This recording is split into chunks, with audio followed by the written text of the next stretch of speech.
Business laws, जो भी business से रिलेटेड लॉज है वही हम लोग इसमें देखेंगे। नाम से ही पता चल रहा है बिजनेस लॉज। बहुत सारे टाइप के लॉ हो गए, जैसे क्रिमिनल लॉ हो गया, वो सब यहाँ पे नहीं देखेंगे, सिर्फ बिजनेस लॉ देखेंगे। क्या सही है, क्या गलत है, क्या रेमेडी होता है, कैसे बिजनेस को काम करना चाहिए, अलग अलग लॉ है। बिजनेस क्या सही करे, गलत करे, गलत हो गया तो आगे क्या रेमेडी है, क्या एक्शन लिया जाएगा, कुछ पेनाल्टी है क्या।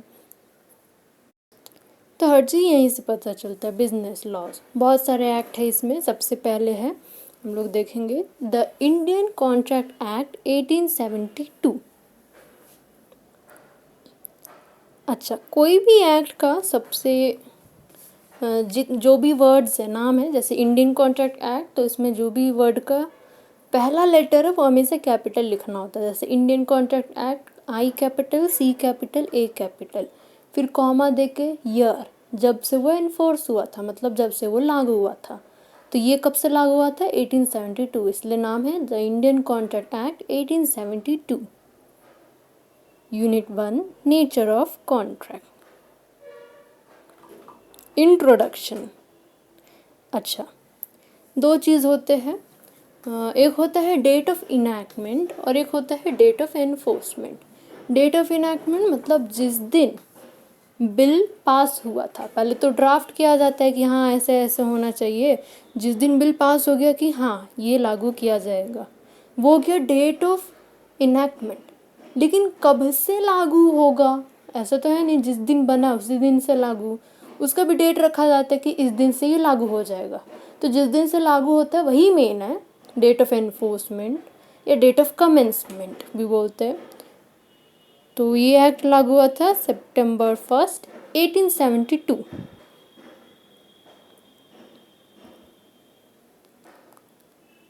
वैसे तो ये एक्ट दो पार्ट में डिवाइडेड है। एक हो गया सेक्शन 1 से 75, जिसमें जनरल प्रिंसिपल्स बताया गया है लॉ ऑफ कॉन्ट्रैक्ट में, जो सारे ही टाइप के कॉन्ट्रैक्ट में अप्लाई होते हैं। दूसरा पार्ट है सेक्शन 124 से सेक्शन 238 तक। इसमें कुछ स्पेशल काइंड ऑफ कॉन्ट्रैक्ट का बात किया गया है, जैसे indemnity guarantee, bailment pledge agency, इस टाइप के कॉन्ट्रैक्ट्स का बात किया गया। और जो बीच का सेक्शन है ना, वो सब हट गया है। एक्चुअली क्या था, पहले बहुत सारे सेक्शंस थे, इसमें गुड्स का भी बात होता था, सेल ऑफ गुड्स का। अब क्या है, चूँकि कन्फ्यूज़न ना हो, सब हटा के सेपरेट एक्ट ही बना दिया गया है, the sale of goods act. वो आगे चैप्टर में फिर देखेंगे ना। तो वो रिपील हो गया, मतलब हट गया।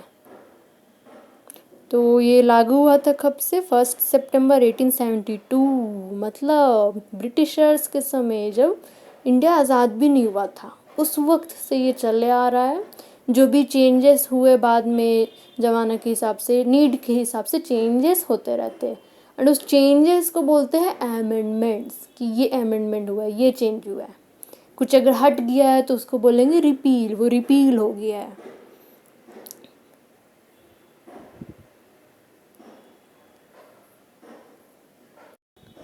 जितने भी एक्ट होते हैं ज़्यादातर सब में फर्स्ट सेक्शन में, अच्छा सेक्शन क्या हो गया, थोड़ा सा ये भी बता दे रहे हैं। एक्ट होते हैं ना, अलग अलग सेक्शंस में वो डिवाइड होते हैं, फिर सेक्शंस में सब सेक्शंस, क्लॉज, सब क्लॉज, ऐसे करके होता है। जो ही नहीं है सेक्शन के बाद सीधे सब सेक्शन ही हो, या हो भी सेक्शन के बाद डायरेक्ट क्लॉज भी हो सकता है। जैसे होता है ना सब पॉइंट, इसका सब पॉइंट, तो उसी तरह क्लॉज का सब हो गया सब क्लॉज, है ना। सेक्शन है, फिर sub section, clause, sub clause, तो ऐसे करके डिवाइडेड है। वैसे तो पूरा एक्ट जो है वो कुछ चैप्टर्स में डिवाइड होते हैं, उसमें अलग अलग सेक्शंस होते हैं। अच्छा, ये जो एक्ट है ना, इसमें मेनली बताया जाता है कौन कौन सा कॉन्ट्रैक्ट वैलिड होगा, कौन कौन सा लीगली एनफोर्स होगा, लीगली एनफोर्सिएबल बाय लॉ।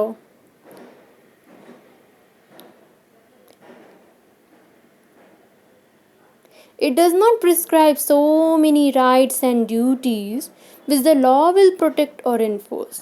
ये A to Z अलग से एग्जैक्ट राइट्स एंड ड्यूटीज़ नहीं बता देता है कि हाँ ये राइट है, ये ड्यूटी है, ये करना है, नहीं।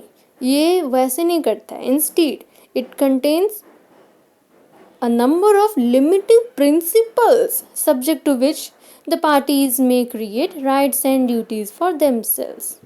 इसमें कुछ प्रिंसिपल्स बता दिए जाते हैं जिसके हिसाब से पार्टी खुद ही राइट्स एंड ड्यूटीज क्रिएट कर लेती है अपने लिए।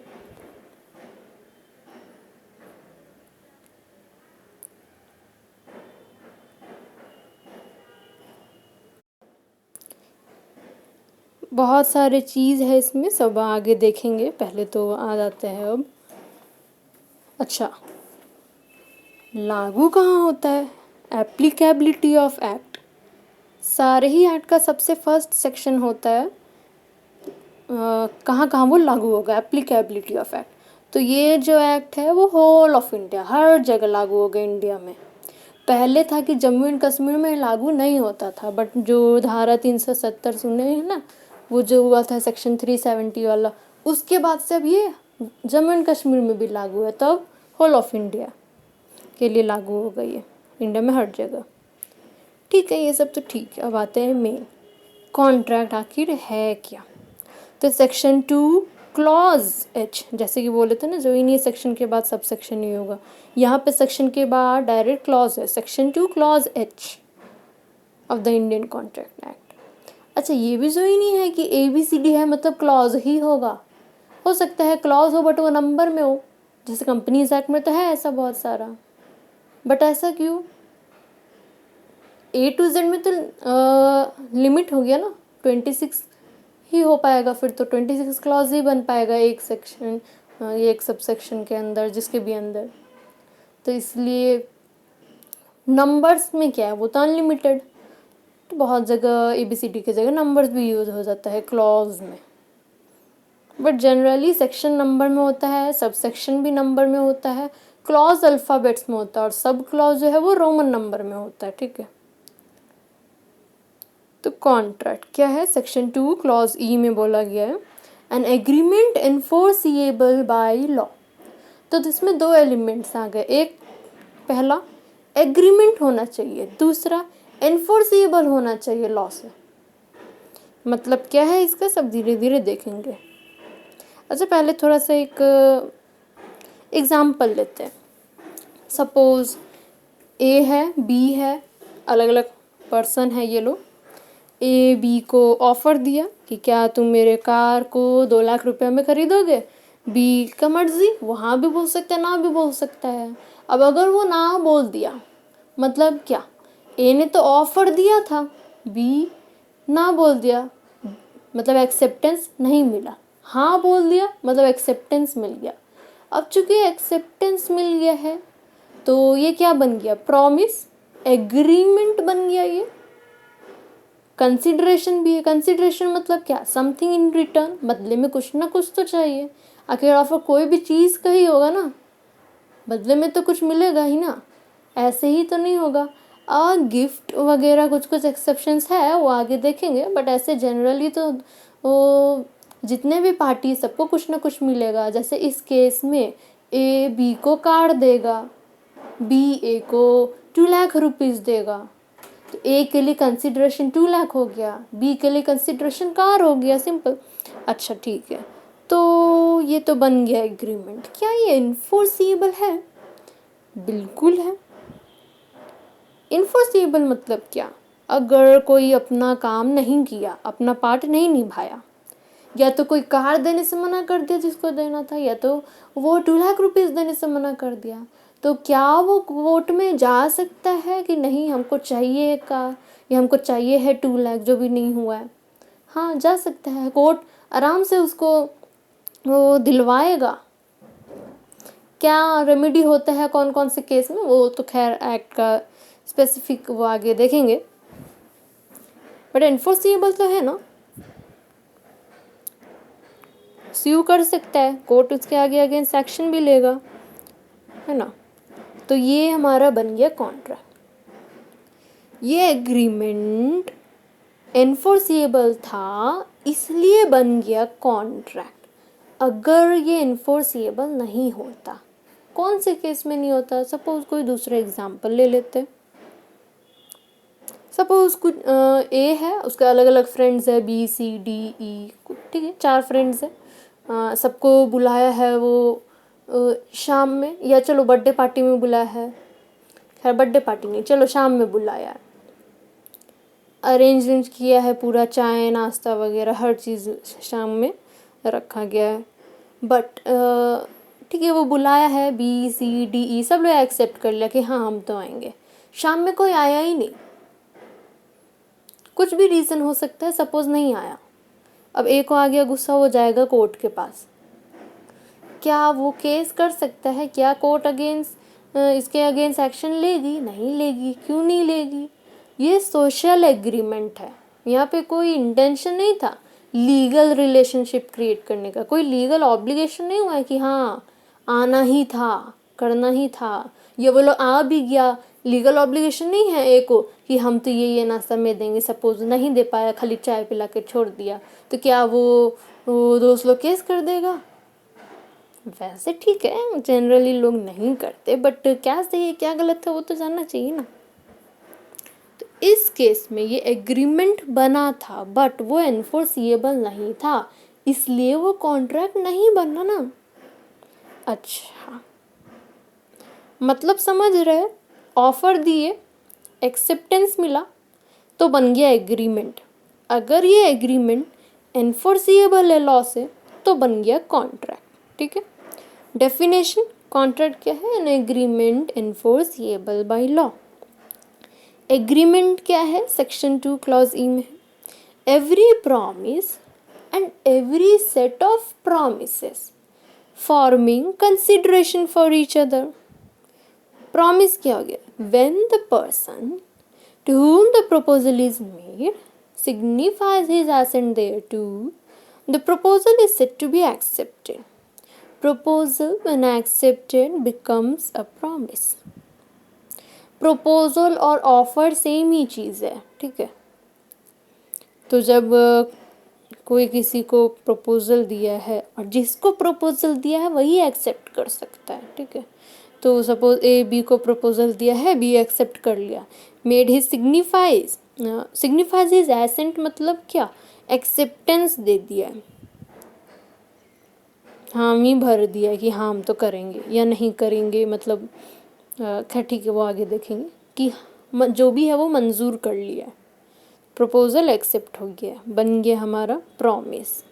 प्रॉमिस है साथ में कंसिडरेशन भी है तो बन गया एग्रीमेंट। अब ये एग्रीमेंट एनफोर्सिएबल है तो बन गया contract. An agreement to become a contract must give rise to a legal obligation, which means duly enforceable by law. तो एग्रीमेंट क्या हो गया? Offer plus acceptance. कॉन्ट्रैक्ट क्या हो गया? Agreement plus enforceability by law. अच्छा, जहाँ भी कॉन्ट्रैक्ट बनता है, the parties have made a binding contract, they created rights and obligations between themselves. सारे ही पार्टी का कुछ ना कुछ राइट भी होगा, कुछ ना कुछ ऑब्लिगेशन भी होगा। एक का राइट दूसरे का ऑब्लिगेशन बनेगा, दूसरे का राइट एक का ऑब्लिगेशन बनेगा। जैसे कि A agrees with B to sell car for ₹2 lakhs to B. A B को कार देगा, बदले में बी ए को 2 लाख रुपया देगा, ठीक है। तो ए का ये ऑब्लिगेशन बनता है कि उसको कार देना ही पड़ेगा, और राइट भी है उसको कि उसको बदले में 2 लाख मिलेगा ही। बी का भी ये ऑब्लिगेशन बनता है, उसको 2 लाख देना ही पड़ेगा, राइट बनता है कि उसको कार तो मिलेगा ही। एक का राइट दूसरे को ऑब्लिगेशन कैसे बना? जैसे ए को तो 2 लाख रुपीस देना ही है तो उसका ऑब्लिगेशन हो गया, बट बी के लिए तो ये राइट है ना, अरे वाह इसको तो मिलेगा 2 लाख, ठीक है। सिमिलरली कार का भी ना। दूसरा एग्जाम्पल है, father promises his son to pay him pocket allowance of ₹500 every month, but he refuses to pay later. Father promise किया था कि हाँ ठीक है, किए थे पॉकेट मनी देंगे 500 रुपया हर महीना, बट किसी कारण से वो नहीं दिए। सन क्या रिकवर कर सकता है अमाउंट? नहीं कर सकता है। क्यों नहीं कर सकता है? सोशल एग्रीमेंट है, इसमें कोई इंटेंशन नहीं था, लीगल रिलेशनशिप क्रिएट करने का, ये कॉन्ट्रैक्ट नहीं बनना। जितने भी सोशल एग्रीमेंट हो गए ना या डोमेस्टिक एग्रीमेंट, तो वो सब कॉन्ट्रैक्ट नहीं बनता है।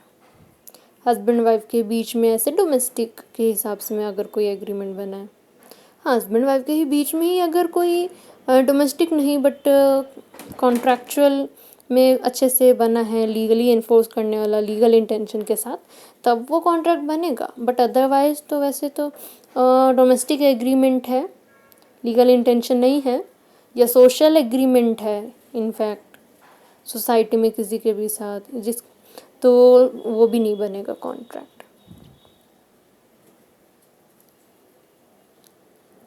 वैसे एक और चीज़ है, some obligations are outside the purview of the law of contract। मतलब कुछ कुछ एग्रीमेंट तो है, अच्छा कुछ कुछ ऑब्लिगेशंस तो है जो करना तो चाहिए बट कॉन्ट्रैक्ट एक्ट के अंदर नहीं आएगा वो। जैसे कि an obligation to maintain wife and children, an order of the court of law, ये सब क्या है, स्टेटस ऑब्लिगेशंस है। And so out of the scope of the contract act, outside the purview of the law of contract. Obligation है legal, इसमें obligation है, करना ही पड़ेगा, बट कॉन्ट्रैक्ट एक्ट के अंदर नहीं आएगा ये, ऐसा भी होता है, ठीक है। Difference between agreement and contract, ये इम्पॉर्टेंट है, क्वेश्चन भी आ सकता है। तो हमेशा बेसिस ऑफ डिफरेंस के साथ लिखेंगे तो बेटर रहता है टेबुलर फॉर्म में। मीनिंग, एग्रीमेंट का क्या है, every promise and every set of promises forming consideration for each other, मतलब ऑफर प्लस एक्सेप्टेंस होना चाहिए, ब्रैकेट में लिख देंगे। कॉन्ट्रैक्ट क्या हो गया, agreement enforceable by law, bracket में एग्रीमेंट प्लस लीगल इन्फोर्सिएबिलिटी। वैसे ये जो एवरी सेट ऑफ प्रोमिसेस का बात हो रहा है ना, जितने भी प्रॉमिस है, अब रेसिप्रोकल प्रॉमिस भी तो होते हैं, सेम प्रॉमिस दूसरे के हिसाब से अपोजिट प्रॉमिस हो गया ना, कि एक्सेप्टेंस मिला उसको, वो अपने तरफ से अपोजिट, वो कार देगा, वो उसको रुपी देगा, रेसिप्रोकल कर दो ना, वो रुपी देगा, वो कार देगा, पार्टी सेम है, काम सेम है, प्रॉमिस रेसिप्रोकल हो गया क्या, ठीक है। हो सकता है एक प्रॉमिस हो सकता है दो प्रॉमिस हो सकता है ज़्यादा प्रॉमिस हो, जितने भी प्रॉमिस है सब मिला के, every promise and every set of promises forming consideration for each other, ठीक है, मीनिंग तो लिख दिए। फिर स्कोप, एग्रीमेंट का वाइडर है, इसमें लीगल भी आएगा, सोशल एग्रीमेंट भी आएगा। कॉन्ट्रैक्ट नैरो है, क्यों नैरो, इसमें सिर्फ और सिर्फ लीगल वाला आएगा। एग्रीमेंट में जो जो लीगल इन्फोर्सिएबल है सिर्फ वही कॉन्ट्रैक्ट में आएगा, इसलिए वो नैरो हो गया। हालांकि बहुत बड़ा है कॉन्ट्रैक्ट का स्कोप, बट एग्रीमेंट के कंपैरिजन में कम है। लीगल ऑब्लिगेशन, हाँ भाई यही तो मेन डिफरेंस है, एग्रीमेंट में जरूरी नहीं है, it may not create legal obligation, but contract में तो necessarily creates a legal obligation. Nature क्या हो गया एग्रीमेंट में, all agreements are not contracts, contract all contracts are agreement. Contract बनने के लिए पहले एग्रीमेंट का तो होना ज़रूरी है ना, एग्रीमेंट बनेगा तभी तो कॉन्ट्रैक्ट बनेगा, एग्रीमेंट नहीं तो कॉन्ट्रैक्ट भी नहीं। अच्छा, तो डिफरेंस में क्या क्या लिख सकते हैं, मीनिंग हो गया, स्कोप हो गया, इसका वाइडर इसका नैरो, लीगल ऑब्लिगेशन एग्रीमेंट में ज़रूरी नहीं है, कॉन्ट्रैक्ट में ज़रूरी है, नेचर हो गया, meaning scope legal obligation nature. और वैसे एक थोड़ा सा रिव्यू कर लेते हैं बस, हम लोग क्या क्या देखे, कॉन्ट्रैक्ट एक्ट का इंट्रोडक्शन देखे हैं, date of enactment 25 April 1872, date of enforcement 1 सितंबर 1872, या डेट ऑफ कमेंसमेंट, ये 1 सितंबर वाला ही इंपॉर्टेंट है ज़्यादा, ठीक है। फिर हो जाएगा कॉन्ट्रैक्ट का डेफिनेशन, एग्रीमेंट का डेफिनेशन और प्रॉमिस का डेफिनेशन, ये 3 डेफिनेशन। अच्छा, एग्जाम्पल्स, कार वाला देखे, फादर वाला देखे, पॉकेट मनी वाला, ठीक है। कुछ कुछ कॉन्ट्रैक्ट है कुछ कुछ ऑब्लिगेशन लीगल ऑब्लिगेशन है, बट जो ये नहीं है कि वो कॉन्ट्रैक्ट एक्ट के अंदर आए, जैसे कि an order of the court of law, to maintain wife and children, ये सब जो है नहीं है, ये सब लीगल ऑब्लिगेशन है, बट कॉन्ट्रैक्ट एक्ट में नहीं आएगा। फिर हो गया difference between agreement and contract, meaning, scope, legal obligation, nature. Next देखेंगे essentials of a valid contract. अभी के लिए थैंक यू।